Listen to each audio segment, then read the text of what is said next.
نحمده ونصلي على رسوله الكريم.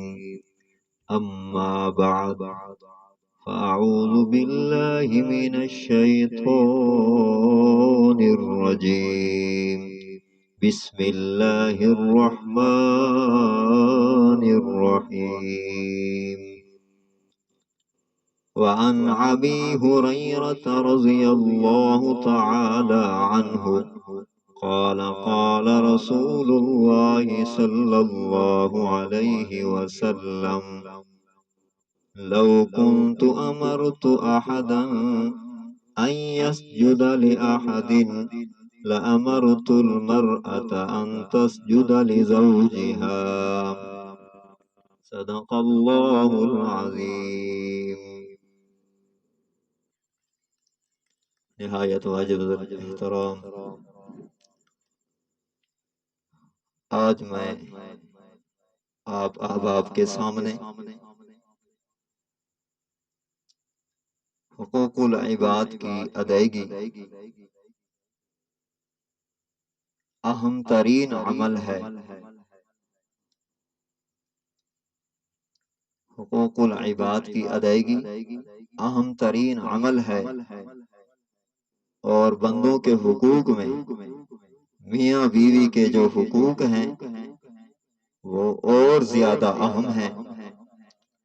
آج میں بیوی پر شوہر کے جو شرعی حقوق ہیں ان پر دلائل کے ساتھ، تفصیل کے ساتھ، اللہ کی رضا کے لیے آپ سے مخاطب ہوں۔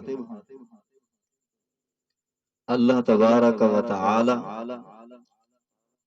اور اس کے رسول صلی اللہ علیہ وسلم کے بعد بیوی پر سب سے بڑا حق شوہر کا ہے۔ حضرت عائشہ رضی اللہ تعالی عنہا سے روایت ہے، رسول اللہ صلی اللہ علیہ وسلم نے فرمایا، عورت پر سب سے بڑا حق اس کے شوہر کا ہے، اور مرد پر سب سے بڑا حق ماں کا ہے۔ اور میں نے آپ احباب کے سامنے حدیث مبارکہ تلاوت کی ہے۔ حضرت ابو ہریرہ رضی اللہ تعالی عنہ روایت فرماتے ہیں، رسول اکرم صلی اللہ علیہ وسلم نے ارشاد فرمایا کہ اگر میں اللہ تعالی کے علاوہ کسی کو سجدہ کرنے کا حکم دیتا تو عورت کو حکم دیتا کہ اپنے شوہر کو سجدہ کرے۔ شریعت مطہرہ میں سجدہ صرف اللہ تعالی کے لیے ہے، اس کے سوا کسی دوسرے کے لیے، حتیٰ کہ سید الانبیاء، سید البشر، افضل المخلوقات حضرت محمد الرسول اللہ، سب کہہ دو صلی اللہ علیہ وآلہ وسلم کے لیے بھی کسی طرح کے سجدہ کی کوئی گنجائش نہیں ہے شرعاً۔ غیر اللہ کے لیے سجدہ قطعی حرام ہے اور شرک عملی ہے، اور حدیث کا مطلب بھی یہی ہے کہ عورت جب کسی کے نکاح میں آ جائے تو اللہ تعالی اور اس کے رسول صلی اللہ علیہ وسلم کے بعد سب سے بڑا حق اس کے شوہر کا ہوتا ہے۔ اس کو چاہیے کہ وہ اس کی فرما برداری میں اور اس کی رضا جوئی میں کوئی کوتاہی نہ کرے۔ اس لیے نبی کریم صلی اللہ علیہ وآلہ وسلم نے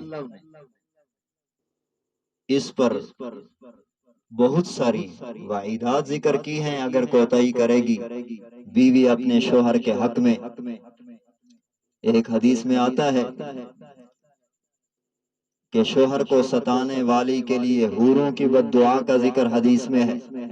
حضرت معاذ رضی اللہ تعالی عنہ سے روایت ہے کہ رسول اکرم صلی اللہ علیہ وسلم نے ارشاد فرمایا کہ جب کوئی عورت اپنے مسلمان شوہر کو دنیا میں تکلیف دیتی ہے تو حور عین میں سے جو اس کی بیوی ہے وہ کہتی ہے ارے دنیا والی عورت اسے تکلیف نہ دے، خدا تیرا برا کرے، یہ تو تیرے پاس چند روز مقیم ہے، ان قریب تجھ سے جدا ہو کر ہمارے پاس پہنچے گا۔ تو یہ حدیث پاک کا خلاصہ کہ شوہر کو ستانے والی کے لیے حوروں کی بد دعا ہے۔ اور تیسری حدیث پاک میں ان ابی ہریرہ رضی اللہ عنہ، حضرت ابو ہریرہ سے روایت ہے، رسول اکرم صلی اللہ علیہ وسلم نے ارشاد فرمایا کہ جب شوہر اپنی بیوی کو اپنے بستر پر بلائے اور وہ شرعی عذر کے بغیر اور بغیر مجبوری کے اس کے بستر پر جانے سے انکار کر دے، جس کی وجہ سے شوہر ناراضگی میں رات گزار دے، تو صبح ہونے تک فرشتے اس عورت پر لعنت کرتے رہتے ہیں۔ اس کا خلاصہ یہ ہے شوہر کی بات نہ ماننے پر فرشتوں کی لعنت کی مستحق بنتی ہے۔ اور اسی طرح ایک حدیث پاک میں آتا ہے، حضرت ابو سعید خدری رضی اللہ عنہ سے روایت ہے، حضور اکرم صلی اللہ علیہ وسلم ایک مرتبہ عید الفطر یا بقرہ عید کے موقع پر عیدگاہ تشریف لے جا رہے تھے، راستہ میں عورتوں پر گزر ہوا، آپ صلی اللہ علیہ وسلم نے ان کو خطاب کر کے فرمایا، اے عورتوں صدقہ کرو، کیونکہ مجھے دوزخ میں زیادہ تعداد عورتوں کی دکھائی گئی ہے۔ عورتوں نے سوال کیا، یہ کس وجہ سے یا رسول اللہ؟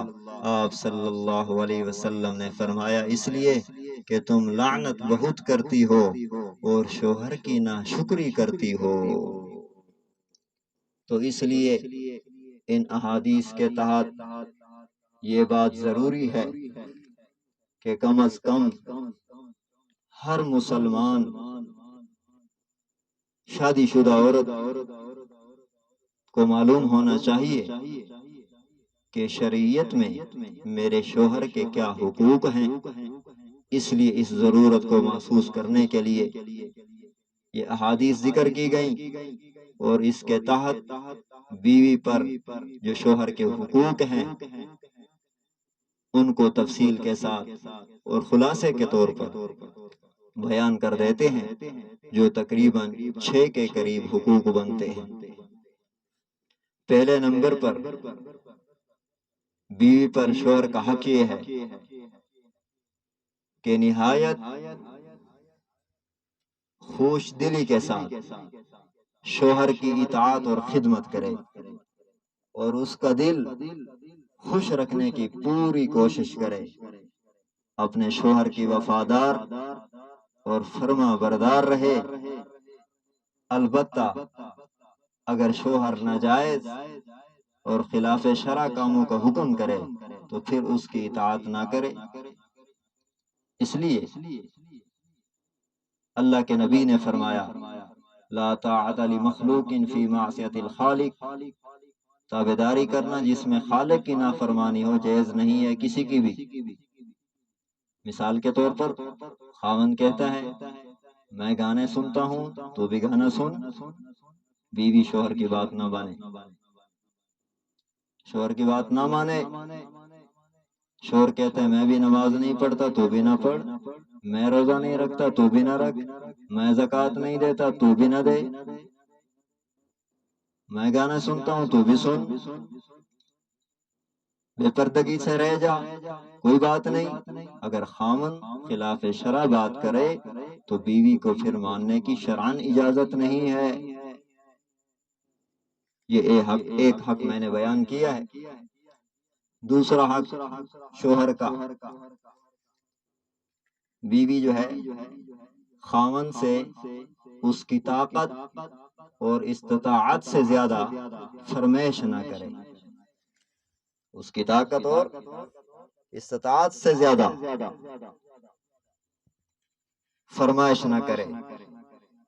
اگر بیوی شوہر کو مجبور کرے گی تو دو قسم کی پریشانی خاوند کو لاحق ہوگی، یا تو وہ قرض لے کر اس کی ضروریات پوری کرے گا، اس کو قرض لینے پر مجبور کرنا درست نہیں ہے، یا پھر وہ حرام اور ناجائز طریقے تلاش کرے گا، رشوت لے گا، سود کھائے گا، ڈاکہ ڈالے گا، چوری کرے گا، یا کسی طریقے سے مال حاصل کرے گا۔ بہرحال جب اس کی حلال آمدنی کافی نہ ہوگی تو بیوی کے مطالبات پورے کرنے کے لیے بالآخر وہ حرام اور ناجائز ذرائع اختیار کرنے پر مجبور ہوگا۔ ایسا کرنے کی وجہ سے بیوی گناہگار ہوگی۔ اس لیے بیوی خاوند سے اس کی طاقت اور استطاعت سے زیادہ فرمائش نہ کرے، یہ شوہر کا حق ہے۔ تیسرے نمبر پر جانی اور مالی خیانت نہ کرے بیوی، یعنی نہ شوہر کے مال میں خیانت کرے کہ اس کو بے جا اڑائے اور اس کی اجازت کے بغیر اس کا رکھا ہوا مال خرچ کرے، اور نہ خاوند کے علاوہ کسی دوسرے شخص کی طرف غلط نگاہ اٹھا کر دیکھے۔ ایسی تمام باتوں سے دور رہے، یہ اس کا حق ہے۔ اور جو چیز خاوند کی اس کے پاس ہے، شوہر کا جو مال اس کے پاس ہے، وہ سب بیوی کے پاس امانت ہے۔ بیوی پر واجب ہے کہ ان سب کی امانت کی طرح حفاظت کرے، ان کو ضائع اور برباد ہونے سے بچائے۔ شوہر کی اجازت کے بغیر نہ صدقہ کرے، نہ خیرات کرے، نہ ہی اپنے رشتہ داروں کو ہدیہ تحفہ دے۔ اگر دینا ہے تو شوہر سے اجازت لے کر دے۔ اسی طرح چوتھا حق شوہر کا جو بیوی پر، شوہر کی ماں باپ وغیرہ سے اس انداز سے پیش نہ آئے جس سے شوہر کو تکلیف ہو، جس سے شوہر کو تکلیف ہو۔ شوہر کے ماں باپ وغیرہ، مثلا شوہر کے والدین جس کو ساس سسر کہتے ہیں، شوہر کے بہن بھائی ہیں، اور دوسرے رشتہ داروں کے ساتھ اچھا سلوک کرے، ان کی خدمت اگرچہ اس بیوی کے ذمہ واجب نہیں ہے شرعی طور پر، لیکن ہمدردی کے طور پر، خیر خواہی کے طور پر اگر یہ ان کی خدمت کرے یا ان کے کام آ جائے تو بہت بڑے اجر کی بات ہے اور بہت بڑے اچھے اخلاق کی بات ہے۔ یہ میاں بیوی کی زندگی کے خوشگوار بنانے کا باعث ہے، بشرطے کہ اس کے ماں باپ، بہن بھائی ناحق اس پر ظلم نہ کریں، اس کے ساتھ زیادتی نہ کریں، اس کے ساتھ بدسلوکی نہ کریں۔ اگر ان کا رویہ اچھا ہے تو بیوی کو بھی چاہیے کہ ان کے ساتھ اچھا سلوک رکھے اور ان کے ساتھ اچھا برتاؤ کرے۔ اگر یہ ان کی خدمت کرے گی اور ان کے کام آئے گی تو اجر و ثواب ملے گا، نہیں کرے گی تو اس کے ذمے کوئی واجب نہیں ہے۔ اور شوہر کو بھی چاہیے کہ بیوی اور اس کے گھر والوں کے ساتھ اچھا سلوک کرے، اور بیوی کو بھی چاہیے کہ شوہر کے اور اس کے گھر والوں کے ساتھ اچھا سلوک رکھے۔ اب دیکھیے یہ ایسے حقوق ہیں، اگر شوہر بیوی کے حقوق ادا کرے اور بیوی شوہر کے حقوق ادا کرے تو گھر جنت کا نمونہ بن جائے۔ پانچویں نمبر پر بیوی پر جو شوہر کا حق ہے، گھر کی پوری نگرانی کرے، شوہر کے مال اسباب کی حفاظت کرے، ہمیشہ گھر میں رہے، شوہر کی اجازت اور مرضی کے بغیر گھر سے باہر نہ نکلے۔ یہ پانچواں حق ہے شوہر کا جو بیوی پر۔ چھٹا نمبر اور آخری بات، اولاد کی اچھی پرورش اور اچھی تربیت کرے، یہ بھی بیوی پر شوہر کا حق ہے۔ اور ایسا کرنے پر کیا ہوگا؟ حضرت ام سلمہ رضی اللہ تعالی عنہ سے روایت ہے، رسول اللہ صلی اللہ علیہ وسلم نے فرمایا، جو عورت اس حال میں دنیا سے جائے کہ اس کا شوہر اس سے راضی ہو اور خوش ہو تو وہ عورت جنت میں جائے گی، یہ جنتی عورت بن جائے گی اگر شوہر کے ان حقوق کا خیال رکھے گی۔ یاد رہے، جو شوہر بلا وجہ یا ناجائز طور پر اپنی بیوی سے ناراض ہو تو ایسی عورت اللہ تعالی کے نزدیک بے قصور ہوگی۔ ایسی صورت میں ناراضگی کا وبال اور ذمہ داری شوہر پر ہوگی، عورت پر نہیں ہوگی۔